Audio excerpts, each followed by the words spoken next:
We are live. Welcome back to another edition of the Earle Sports Bet Show. My name is Nicholas Earle. I'm joined here as always by my brother Tim.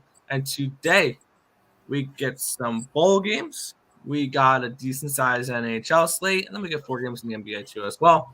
And we have tons of college basketball. If you guys have any questions about that, let us know in the comments section below, or not in the comment section, in the live chat. But before we get into today's slate, before we look at today's games, we'll take a look back at what happened yesterday, what went right and what went wrong. What went right is our college basketball got back on track. Went 10-6-1, I believe. At least I personally did.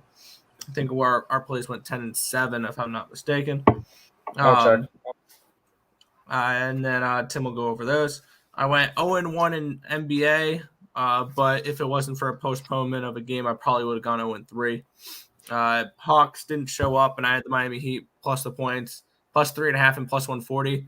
I think by the time it got postponed, a couple players had been announced out, and it would have been plus 7, 7.5, and plus 210, 220. So I was really happy when that game got postponed because I knew that was a loser unless it was going to get postponed. So happy on that one there.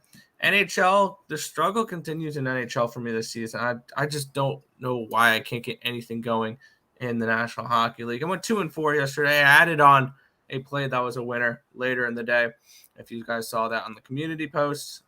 But my 4 losers were the Sabres, the under in the Florida game, the under in the Nashville game, and the Anaheim Ducks. The Ducks lost in overtime.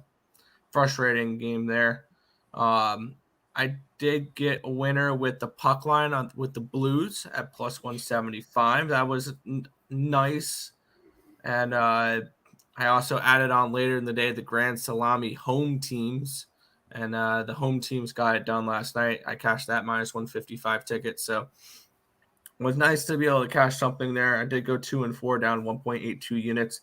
In the NHL, we went 10-6-1 plus 3.30 units in college football, basketball, 0-1, down 1.10 units in NBA, 2-0. I finally cashed a few college football plays, and it was really nice. I had the Clemson Tigers minus 2.5. I had the Oklahoma Sooners minus 3. Both of them come in. I believe I watched like the last few minutes of that Oklahoma game, and they scored touchdowns or scored points. They hadn't punted. I think they punted in the fourth quarter was the first time since their first drive, and then in between they scored like 5 touchdowns. Like this was an Oklahoma offense that came ready to play, and it was exactly what we wanted to see. The over hits as well. If any of you guys had the over, I knew plenty of people who liked the over in that game, so that one came through as well. 2-0 in college football. I will have 3 plays. I potentially want to add a 4th to my college football slate here, but we'll have a few plays on the bowl games today. And, so overall, yesterday I went 14-11-1, up 2.38 units. Finally had a positive day after an absolute dreadful about week and a half, 2 weeks. I just need to try to get a little bit of momentum to have a couple winning days to end the year here. No, I feel that. College basketball went great, it was profitable. We went 10-7-1. That one was a postponement with that Alcorn State Minnesota game. We'll go over all the other games in just a second. Luckily, we had a profitable day there because we went 0-for in both NBA and in NHL. 0-4 in NHL. Nick already went over those games on the site. 0-4 in NBA, of course, and all of them were the matter of a couple of points. Charlotte, Indiana, I had the over 228, finished at 224. A game that had a live line around a 239, 240 area, and it finished all the way down there. Not happy with that one. Memphis minus 6, they won by 5. Dallas minus 2, they lost on a last-second 3-pointer. And the Oklahoma City Phoenix game finished at like a 213. I had over 216.5. So, wasn't a pretty day. A lot of frustrating losses there. It could have easily have turned around and been a 4-0 day. A couple points in the opposite direction, we would have had a good day. But unfortunately, that's sports betting. It happens. But for college basketball yesterday, 10-7-1. losses in that Utah State game over, Miami of Ohio game under, Purdue game under, Delaware game under, Iowa under, the over in Texas A&M. That one finished at 144. We had over 145 and a half. NC State under wasn't even close.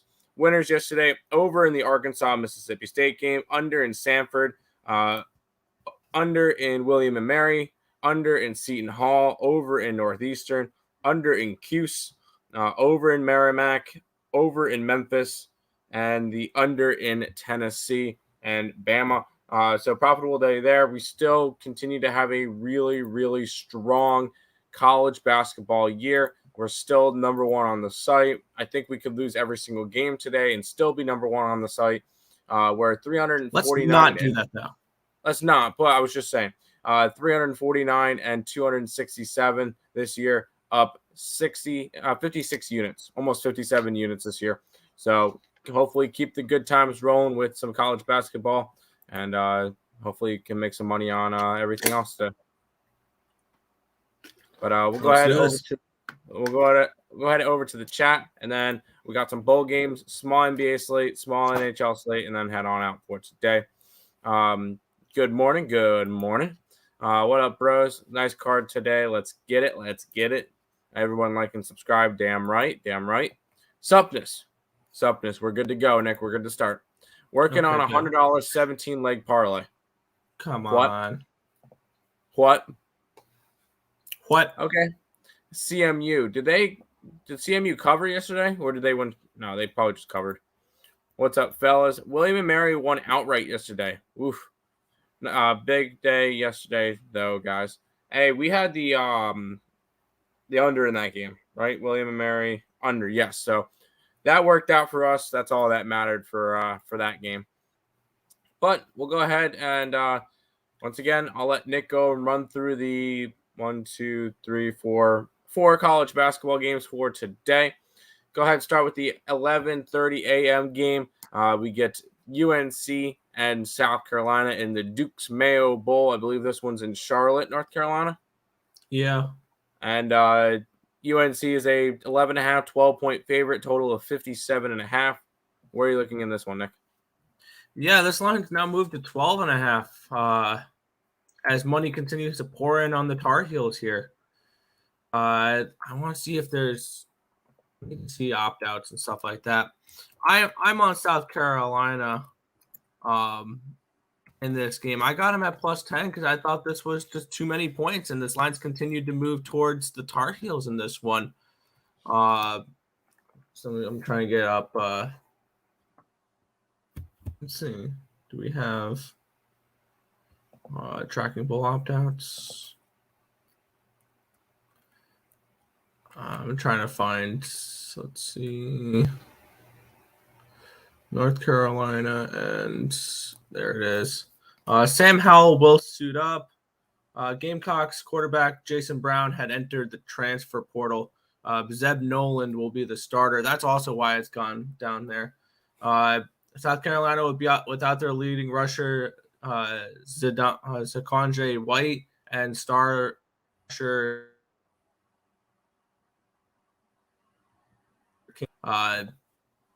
the NFL draft. So there will be without a couple of their big players. That's why this line has moved 7.5 points since open. But I think this is just too many points. We have kind of a cross-state rivalry here. We have the Battle of the Carolinas in each direction playing in Charlotte. And I can see this being a closer game than we expect. I know that the SEC has struggled during the bowl season. I'm not saying South Carolina wins this game straight up, but North Carolina by a touchdown, I think, is a very reasonable result to this game. Plus, you got to really look at where the motivation is for this game for North Carolina. You were number 10 heading into the season, expected to potentially make a push towards the college football playoff, and you're playing in the Duke's Mayo Bowl at 6-6 against the 6-6 Gamecocks. This is just too many points. I mean, I wish I could bet it. I wish I bet it right now and got 12.5 instead of 10. But I think this is too many points here. I'm going to go with the Gamecocks here in this spot here, plus the 10 points. Hey, that's fine. So, do we have a shot at the South Carolina coach getting a mayonnaise bath after the game? I still think Carolina wins this game. Which one? Oh, North Carolina. My bad. When I say Carolina, I keep thinking UNC. Yep. They won. Oh, yeah. I just checked it on my phone as Nick was going over. Yeah, CMU won by 3 points yesterday as 16-point dogs. That's 2 big dogs that won yesterday with William and Mary winning as well. Kind of crazy. But we'll go ahead and move on. The Trans-Perfect Music City Bowl, Tennessee and Purdue for this one. Tennessee is now a 7.5-point favorite. Purdue opened up at a 2.5-point favorite. This line has moved 10 points, 10.5 points at this point. Total of 66. Where are you riding in this one, Nick? Yeah, I think this is similar to the last game here. For Purdue, it looks like defensive end George Karlaftis and wide receiver David Bell have declared for the NFL draft and will not be playing in this game, along with Milton Wright, who did not make the trip to Nashville for Purdue. In regards to the Volunteers, they'll be without their running back, Tyon Evans, who entered the transfer portal and is heading to Louisville. So we do have opt-outs on both sides here. And once again, I think this line has moved a bit too much. Purdue is a team that I know they're missing players, but this is a team that was a giant killer this year. I can't remember who they beat. They beat Iowa, Michigan State, and they beat Michigan State. I think this is a spot where they could potentially win this game straight out. I unfortunately bet this game really early as well. I rebet it this morning at +8. I bet this about 3 weeks ago before half the opt-out news came out with their with their running back and their wide receiver there, where I got Purdue +3 and +140. Obviously, those are not good anymore. I've kind of teared those up, but I got him at 8 this morning, and I think I think this is once again too many points. So give me the Boilermakers here plus the 8. I see it at 7.5 in my book now, so now I've actually beat a half-point line movement. But I think that the Boilermakers keep this within a score. There you go. Good morning, fellas. Under 57.5 for the Carolina game. I guess I would lean that way, seeing that I like the dog. There you go. I was going to tease Purdue plus 9.5, but now they're already up to that 8-point mark, so I guess it's not really worth it. Tease them to 14. There you go. This one's another one. We get the Chick-fil-A Peach Bowl. We get Pittsburgh taking on Michigan State. Michigan State's around a 3.5-point favorite. I don't know why you put a -160 in there. Oh, I don't know why I typed it like that. Oh, I was in the mindset of hockey. My bad. And then a total of 55.5. This one's actually dropped about 7.5 points for the total. I know that we're not getting Walker on the Michigan State side, and we're not getting Mr. Fake Slide on the Pittsburgh side. So what are we looking for this one, Nick? Yeah, this is the one where I said I'm potentially looking to add a play on this one here, and I want to go with Sparty. And I was talking with Detroit Lenny a little bit about this game last night. Oh boy, I think Kirby Pickett is a bigger loss to the Pittsburgh Panthers rather than Walker is for the Spartans here. And even though Walker is the more talented player, the downgrade from their starting running back to now they're the backup running back, I think it's a much bigger thing than going from Kirby Pickett to, I believe, a redshirt freshman quarterback for Pitt. And I think Pitt's going to struggle to move the ball in this game a little bit here. And that's where I'm actually gonna add this play on here. I don't like that 3 and a hook. And I think the reason kind of why I typed in -160 is I took Sparty straight up here rather than laying a field goal and a hook. I think the -160 is a very reasonable price in this game.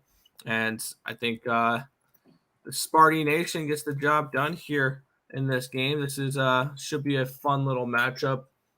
It would have been a lot better if we had Pickett and Walker in this matchup, but obviously you can't blame those two for opting out of this bowl game. Those are first-round draft picks right there for each respective school. Both schools, hell of a season this year. 11-2 for Pitt and 10-2 for Michigan State. Obviously, Michigan State was hoping to win the Big Ten, but unfortunately that didn't happen for them.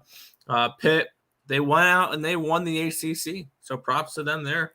Nice little 45-21 win over Wake Forest, and I think that's going to be the last win they have this season. I like the Spartans here. I'm going to lay the minus 160 with them here, and they win this game straight up. There you go. I'm teasing Carolina to 6.5, so the Tar Heels. That's fair. Michigan State lean under as well. I'm taking the over 50.5. He teased it. There you go. Okay. I don't mind that. I like Nets tonight and Wisconsin. We will get to that game. I think next that Wisconsin game, but yeah I definitely like them. That's the last game of the Bulls for today. This will be the last one. Sorry. Wisconsin and Arizona State. Wisconsin's a 7-point favorite. This is the SRS Distribution Las Vegas Bowl. Wisconsin 7-point favorites, total of 41 in this game. Or are we rocking? Yeah, and there were opt-outs here in this game as well. Arizona State will be without two of its top running backs.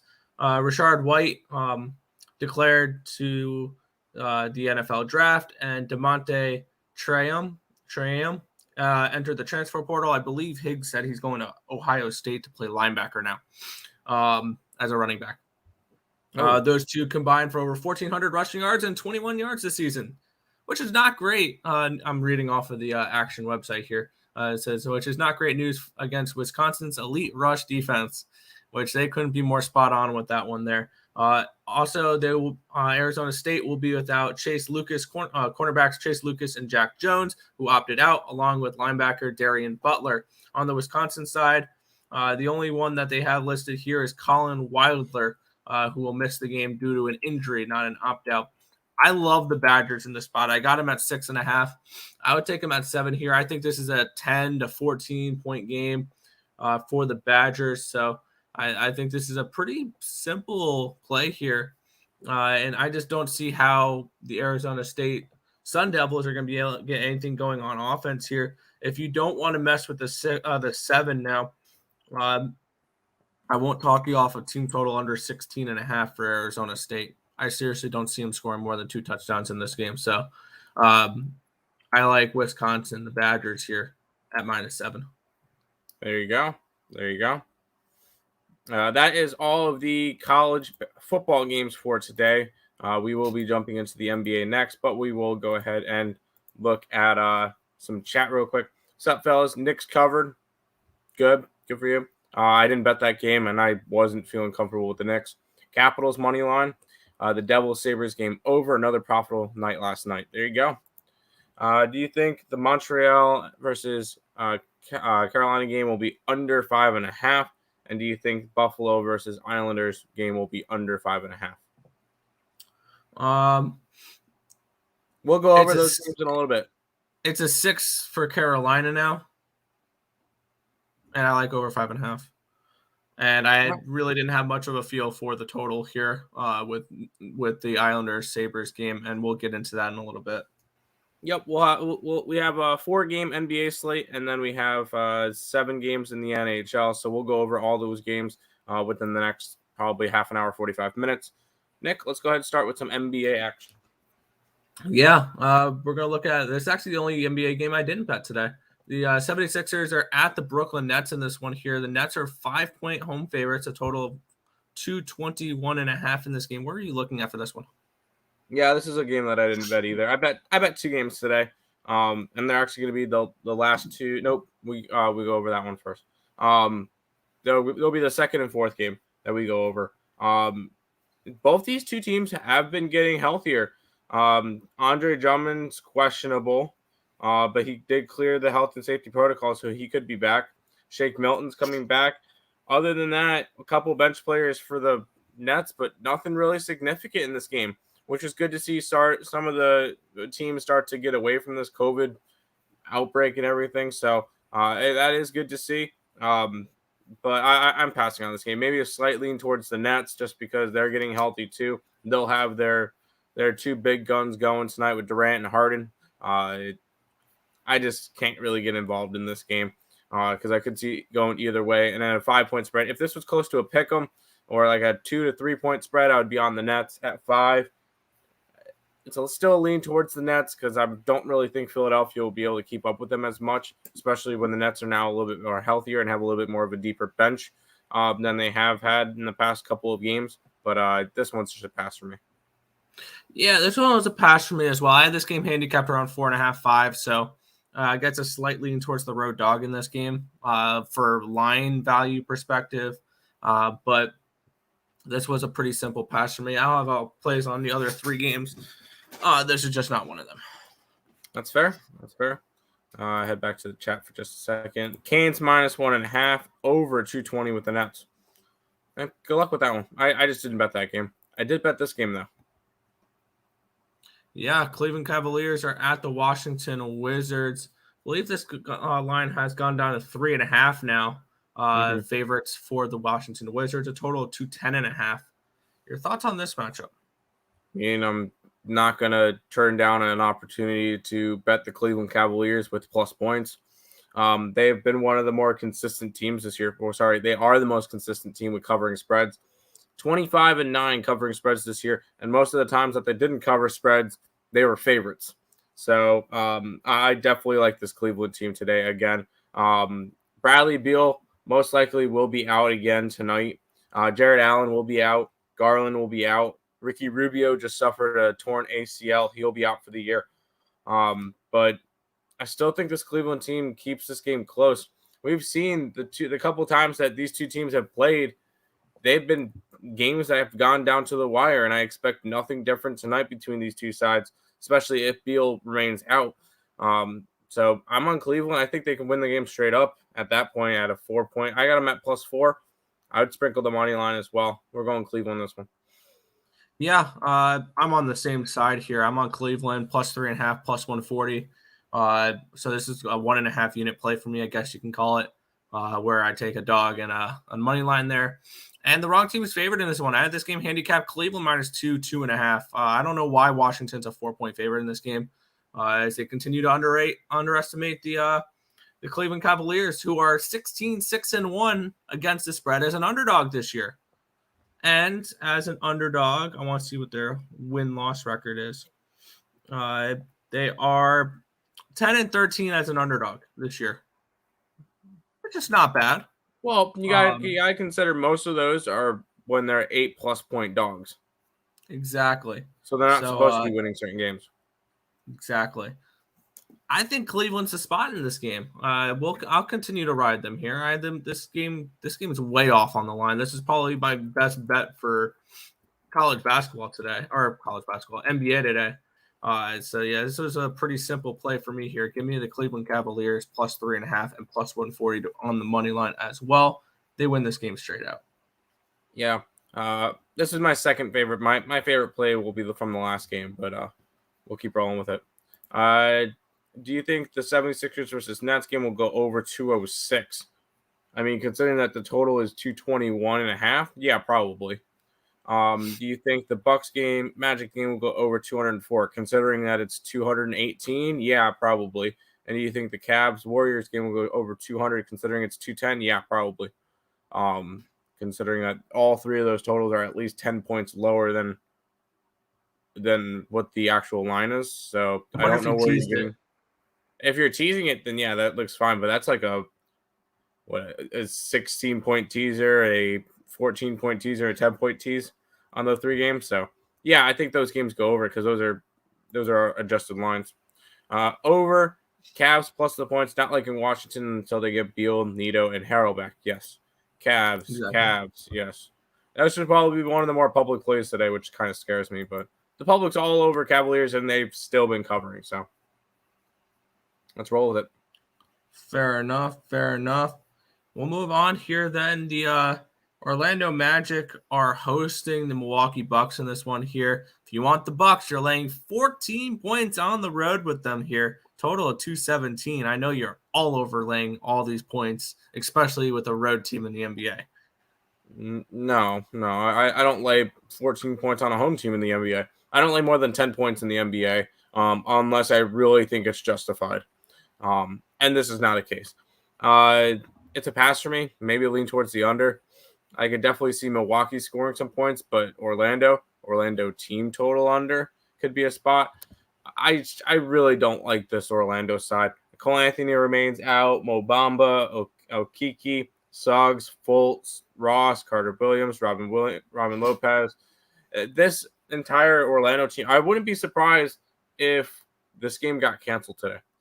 Just because there's 1, 2, 3, 4, 5, 6, 7, 8. Oh, no, I'm counting freaking. That's not the way I need to be counting.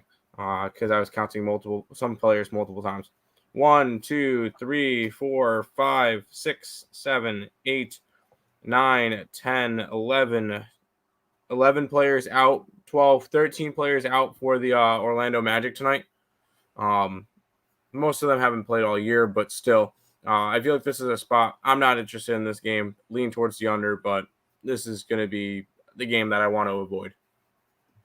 Yeah, then this is one where this probably will come back and bite me in the butt again because I did this a couple nights ago and they lost by 17. I'm on the Magic again. I got a plus 14. I think, once again, this is just too many points to lay on the road. I had this game projected around 10 and a half. So I think this will still be potentially a double-digit game, but I think this is more like an 11, 12-point game here. So this is an ugly, ugly play. I understand that. Give me the Magic here, plus 14. Good luck with that. Sprinkle in the money line? Hell no. This is the only dog I didn't sprinkle money line with. Fair enough. Like the Caps first half, why not? Just take them first half. Bucks first half, I'm not really too interested in that. This game went way over last time. I like the under here. Hey, I'll have a similar approach to the next game. App State to beat the Raging Cajuns today in college basketball. We have App State to as a 5-point favorite in that game. I don't know what they're currently lined at, but let's go ahead and take a gander real quick before we head into the last NBA game, which I think this one's going to be once again the best game of the night. Basketball, NCAA. No value on that game. It would be a slight lean towards App State, but not enough for us to want to go and bet it. But I'm excited for this one.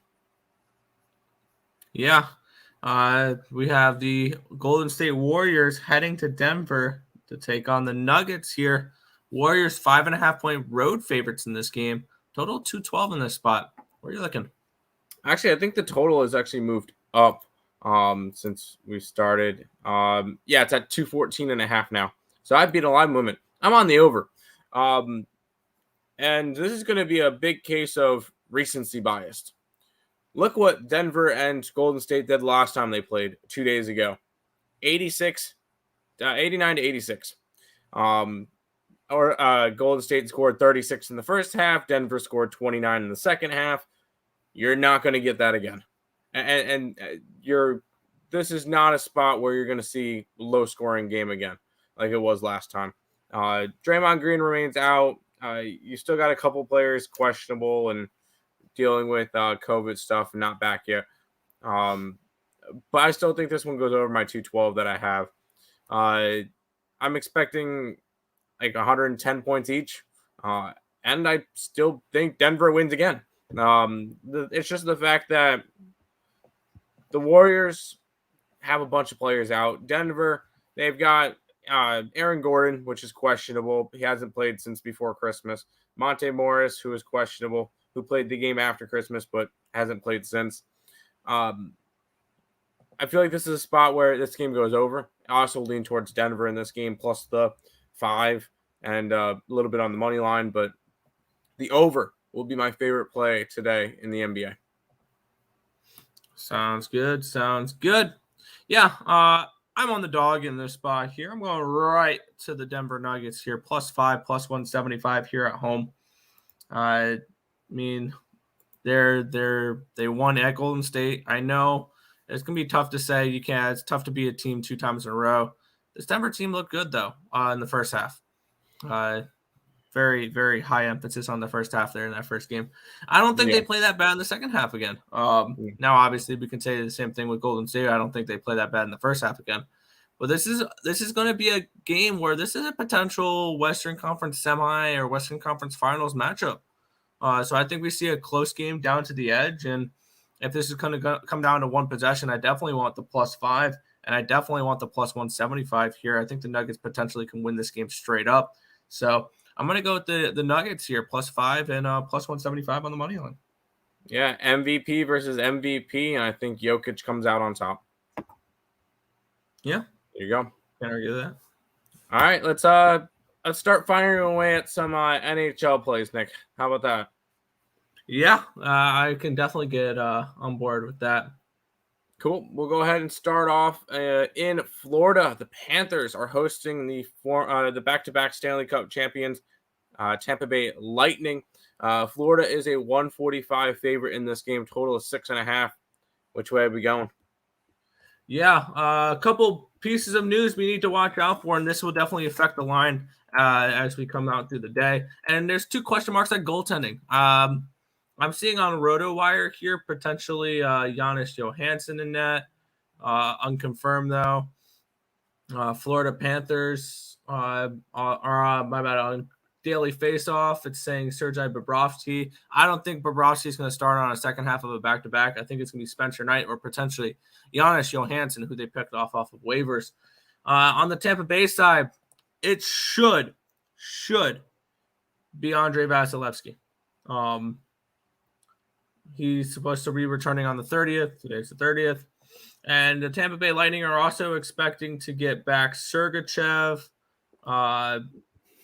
Pierre Bellemare, and backup goaltender Brian Elliott. So it's not going to be Max Legase like it was against Montreal the other night, who didn't look good at all.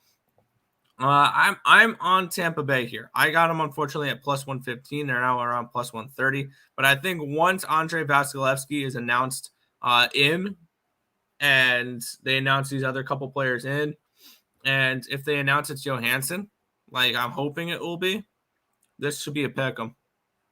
This will be like a -105, -105 or something like that if they announce all those guys in. So I'm on Tampa Bay here, plus the 115. I'm okay with it right now. If they announce it's Spencer Knight and it's going to be like Max Legase or Brian Elliott or something like that, I may hedge myself out of this game, out of this play. But I do like the Lightning here in a spot where they are coming in off of a day of rest against the Florida Panthers, who just played a pretty tough game against the New York Rangers last night, 4-2. Win for them on a second half of a back-to-back. It's only dog or pass for me in this game. That's fair. Even Lex is saying Lightning money line. I think so. Yeah. Let's go ahead and keep moving. We get Nashville. The Predators are in Columbus taking on the Blue Jackets. Nashville is actually a 115 favorite, total of 5.5 in this game. Where are we rolling for this one? Yeah, we have Nashville coming in on a second half of a back-to-back. I don't know if it's going to be UC Stars. I think it's going to be David Rittich in this game. And they'll be taking on Columbus, who this is Columbus's first game back since the break. They last played on December the 16th in a 5-2 loss against Edmonton. I kind of leaning over in this game if I had to get anything. Personally, I haven't bet anything in this game. I don't think I'm going to be getting to anything in this game. If I were to, it's probably going to be an over if David Rittich is confirmed in net, because David Rittich is definitely someone that I'm looking to fade. Who he is 3-1 this year, but a 3.10 goals allowed average and an .880 save percentage. So he's a well below average save percentage this year, and he's not someone I'm looking particularly to back. And also they're on the second half of a back-to-back, Nashville, but they're semi-healthy. The only ones they're missing is Colton Sissons and Roman Josi.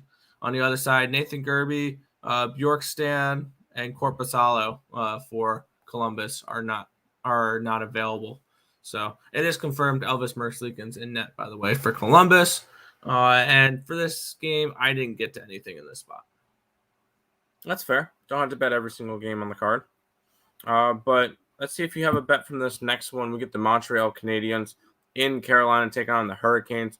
Hurricanes, this line keeps escalating. It's all the way up to a 365 now, total of 6. Where are you looking at this one, Nick? All right. So here's how I want to approach this game. I have the over 5.5. I got the over 5.5 at minus 119 last night. It's up to 6 now. I think that this game goes over. It's projected to be it's confirmed Montembeault in net and projected Antti Raanta. But it could be Frederik Andersen. He is expected to return today. He was on a COVID protocol. If it's Frederik Andersen, I'm not going to make this bet. If it's Antti Raanta, I will make this bet. I'm going to wait as long as possible in this game, though. I might post something up on ESB community post around 6:30 for this game, for a 7 o'clock game, when they confirmed who the goaltender is. And I'll wait for everybody to parlay up Carolina and every single one of their parlays and everything like that. And then look for hopefully plus 330, plus 350 on the Montreal Canadiens. I'm not saying they're a live dog in this game. I'm just saying this price is absolutely ridiculous, and I think it's worth a stab at plus 3. If it hits 350, 335, 350, it's currently plus 315, 317 on our book. I think at the very least, if it's Antti Raanta in net, team total over 1.5 for the Montreal Canadiens, even at minus 165 is a look. This is becoming a dog or pass spot 100%, because I'm not laying a minus 150 on a puck line. I'm not laying minus 364, and I'm not laying minus 230 on a regular line. So this is 100% dog or pass. They've made this practically impossible to bet the Carolina Hurricanes, and I kind of want to look the other way now. But I like the over. Yeah, no, I got you on that one. I had a price that big, hey, might as well take a shot. 6-point teaser, Wisconsin -1 and the under, and then Denver +8 and the over. How is that a 6-point teaser if Denver's +8? But good luck. Seriously? That Canadiens? At 335, 350, I think it's worth a shot. I mean, look what they gave Tampa Bay absolutely everything that they could handle a couple days ago. You don't think they can do that against Antti Raanta and the Carolina Hurricanes? Who I believe the Hurricanes are still missing some players. They're still going to be without Martin Necas, no Jesper Fast, no Jake Gardner, no Jordan Martinook. They're still missing a few players. Now, yes, I'm not saying Canadiens win this game. I'm just saying there would be value on that line at plus 335, plus 350. There's absolutely nothing of value on the Carolina Hurricanes in this game. I got you. We'll go ahead and keep rolling on. Future Stanley Cup champions, Buffalo Sabres are in New York on the island, taking on the Islanders. New York's a -205 favorite in this game, total of 5.5. Bring it. Yeah, looking at this matchup here, I'm going to look at what these teams are missing, which is a lot. We have Buffalo coming in on a second half of a back-to-back. They lost 4-3 of the Devils last night. Now they travel to UBS Arena to take on the Islanders. On the Buffalo side, no Colin Miller, Robert Haig. They're still without Cousins and Cogliata and Hinostroza and Middlestad and Skinner. On the Islanders side, though, they're -205, -200, -210, whatever. And they're going to be without Palmieri, without Nelson, without Beauvillier, without Clutterbuck, without Martin, without Parise, without Pollock, without Salo, and without Wallstrom. How is this team a -200 with all those players out? Please, somebody tell me why. I understand the Buffalo Sabres are complete trash. I'm well aware of that. And it's going to be projected Malcolm Subban in net, not Ukko-Pekka Luukkonen. But with that being said, I don't see where the offense comes from in this game. I would lean under, if anything, in this game. But I'm on the Buffalo Sabres plus a goal and a half at -145. I think at the very least, if the Islanders win this game, if they do, it's a 2-1 type of game. It's a 1-0 type of game. I don't see. The only thing that truly scares me about that is Malcolm Subban in net. That's why I didn't bet the under. That's why I just went plus a goal and a half with the Sabres, because I think the Sabres keep this game semi-close. I mean, you saw that last night. They show the ability to come back and score goals. And I think that they keep it semi-close in this game. And Islanders are not a team that particularly wins by 2 when they do win. I mean, looking at the Islanders here, they're a team that struggles to score. In general, they're 30th in the NHL, 2.19 goals scored per game.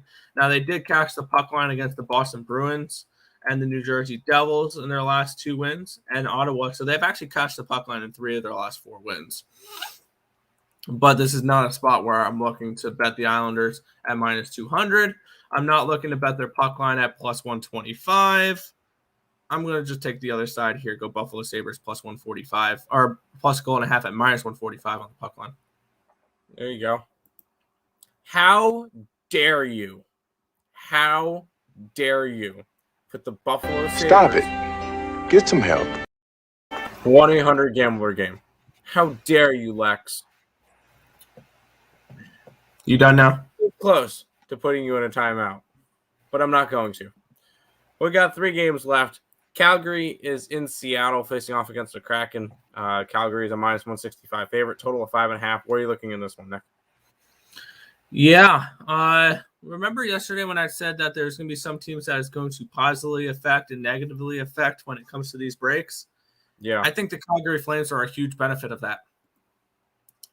They got, feels like almost all their players back. Monahan, Gaudreau, Mangiapane, Jacob Markstrom. They've got all of their players back.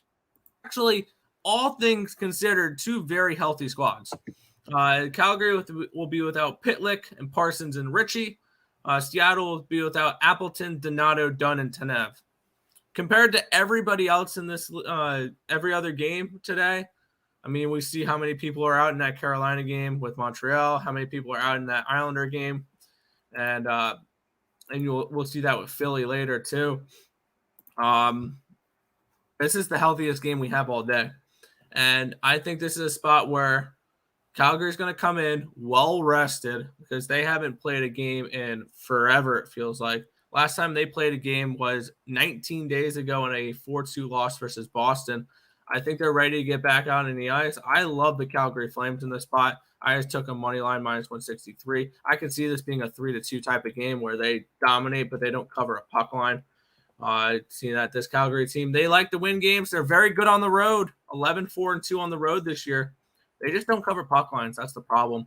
So I'm going to go with them here. Just the money line at minus 163 is what I got it at. I know it's a little juicy, but I think this game should be around a minus 200, minus 225. We have Seattle on a second half of a back-to-back after playing a overtime game last night in a loss to Philadelphia. This is a flame spot for me, 100%. There you go. Hey, Terry's in the chat saying smash the like button. If Terry says smash the like button, you smash the like button. You smash the like button. It's kind of the rule now. Yeah. You got 2 games left. This is can we call this one the one? No, we can't. Philadelphia Flyers taking on the San Jose Sharks. The Sharks are 150 favorites. Now try to get that out of your head. Total of 6. Where are you looking in this one, Nick? Stop it. Get some help. I'll give you that one. These 2 teams suck. But with that being said, I still see there's value on this game, so I'm going to bet it. Just because it's a 1-800-GAMBLER game doesn't mean I'm not going to bet it. Sometimes I love myself a good old bum fight. And talk about bums, we may have Martin Jones playing back-to-back games on a second half of a back-to-back with Carter Hart not available to at least next year on the 6th of January in COVID protocol. And if we look at this, Philly's going to be on a second half of a back-to-back. They will be without Brassard, without Carter Hart, without Scott Lawton, without Sean Couturier, without Ryan Ellis, without Nate Thompson.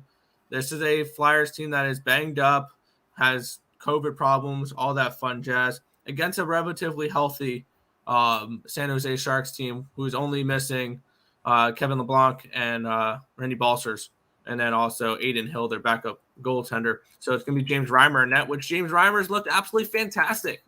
And he'd be getting more talk in the Vezina conversation if he wasn't a San Jose Shark, I think.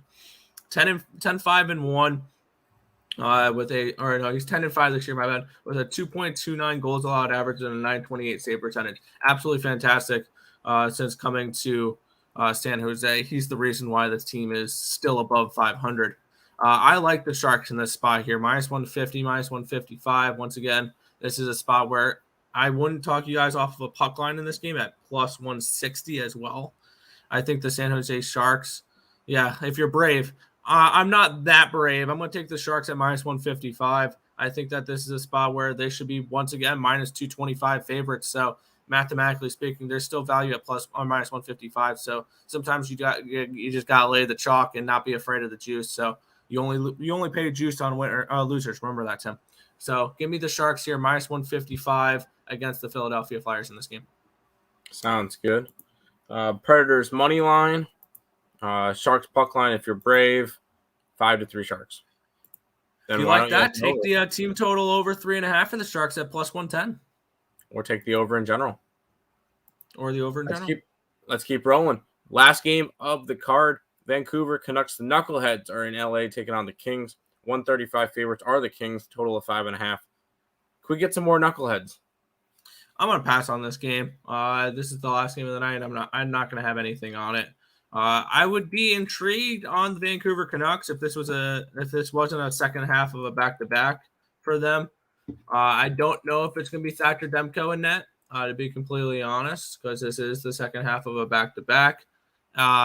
This would be more of a look towards the Kings if they confirm it's Yaroslav Halak, who didn't look great in his last start. He did get better as the game went along in that win against Columbus and that nice little comeback win for the when they were down 3-0, the Canucks, and they came back and won that game 4-3. The Canucks are going to still be without Brock Besser. They're going to still be without Phil DiGiuseppe. They're going to be without Suter as well. On the other side, for the Kings, it will be Jonathan Quick in net. No Dustin Brown still. No Alexander Edler. No Oily Mata. No Sean Walker. No Athanasiou. So this is a Kings team that still has a couple injuries as well. It'd be a lean towards Jonathan Quick and the LA Kings in this game if I had to get to it, especially being the second half of a back-to-back here. You can look at Kings and Reg at a plus 115. I think that's a very nice little price there too. But this is definitely a Kings or nothing game for me, and I just passed. That's fair. That is the entire NHL slate for today and the entire slate that we'll be going over in the stream.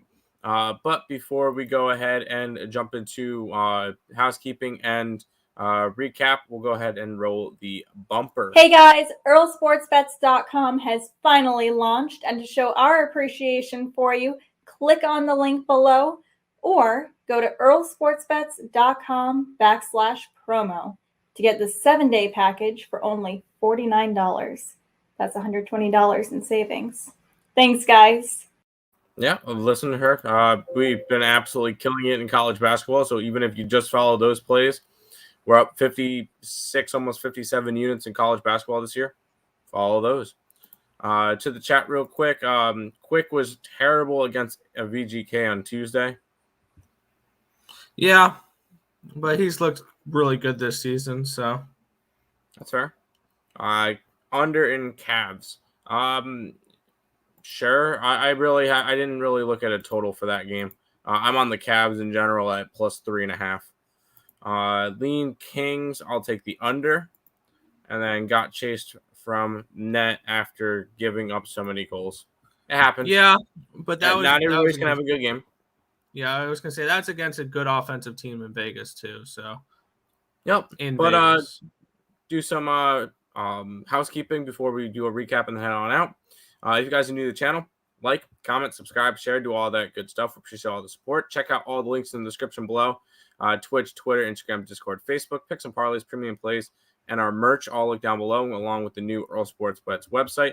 Nick will also be putting a link for our TikTok in the chat if you guys want to go ahead and follow us over there.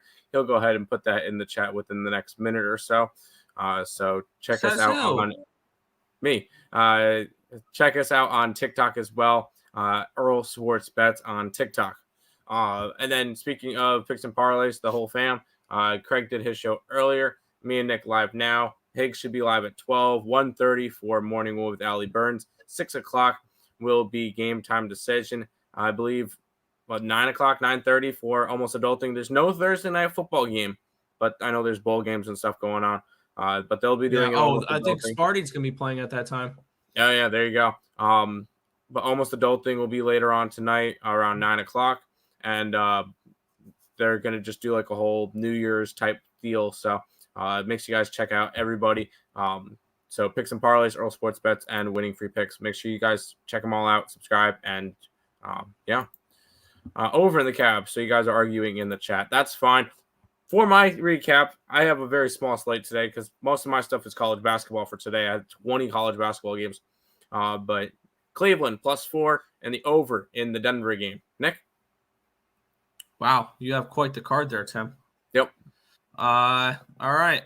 College football, I'm on South Carolina plus the points. I'm on Purdue plus the points. Michigan State money line. Wisconsin -6.5. I'm on the Cavaliers +3.5 and +140. I'm on the Nuggets +5 and +175. I'm on the Magic +14. In the NHL, I like the over in the Canadiens and the Canes at 5.5. I'm on the Lightning +115. That's now at +130. I'm going to keep an eye out on that game. I don't know if I'm going to be hedging myself out of that one or not yet. Buffalo +1.5 and -145. The Flames money line and the Sharks money line as well. There you go. Nick, finish on out the stream for today. Yeah, that's going to just about wrap it up for this one. We want to thank you guys as always for watching. Be sure to hit that thumbs up button and subscribe to the channel if you guys haven't already. And turn on those post notifications so you guys are notified each and every time we are live here at ASB, which is every single morning, 10 or 11 a.m. Eastern Standard Time for the Earle Sports Bet Show. But that's going to just about wrap it up for this one. My name is Nicholas Earle. I'm joined here as always by my brother Tim. This has been another edition of the Earle Sports Bet Show. Thank you guys and good luck. See you.